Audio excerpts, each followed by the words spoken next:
Hello everyone, তোমরা সবাই কেমন আছো? আশা করি ভালো আছো। আজ চিকেন রান্না করব, চলো দেখে নেওয়া যাক। এদিকে আমি পেঁয়াজ টিয়াজ সব রসুন লঙ্কা যা যা লাগে সব কিছু কেটে রেডি করে রাখছি। মশলাটা মিক্সিতেই করব। এই যে আমার সব কাটাকুটি কমপ্লিট, এবার মশলাটা করে নিচ্ছি।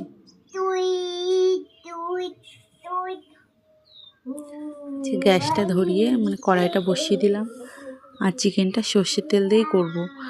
যে কোনো মাংস সর্ষের তেল দিয়ে করলে তার টেস্টটাও সুন্দরই হয়। এই যে আমি 4 পিস আলু দিয়েছি, তারপরে একটা লঙ্কা, জিরে ফোড়ন আর কোচানো পেঁয়াজগুলো দিয়ে একটু লাল লাল করে পেঁয়াজগুলো ভেজে নেব। তারপরে মশলাটা দিয়ে দিব। একটু মশলা থেকে তেল ছেড়ে দিলে তারপরে চিকেনটা দিয়ে দেব। এদিকে একটু লবণ হলুদ দিয়ে নিলাম।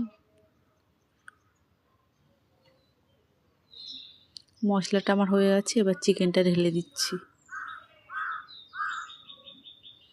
যে কোনো মাংস যত সুন্দর কষা হবে তার টেস্টটাও সুন্দরই হবে। এই যে আমি একটু লঙ্কা গুঁড়ো আর একটু জিরে গুঁড়ো দিয়ে দিচ্ছি। আজকে মাংসটা বেশি ঝোল ঝোল করব না, একটু কষা কষাই করব।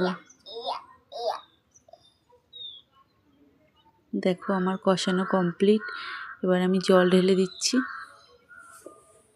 একটু ঝোলটা ফুটে আসলে তারপরে ঢাকা দিয়ে দেব।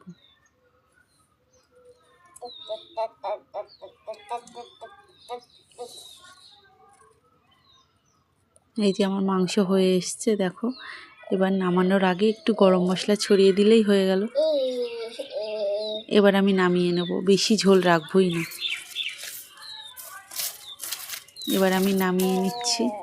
দেখো কালারটা কত সুন্দর এসছে। এই যে আমার চিকেন কষা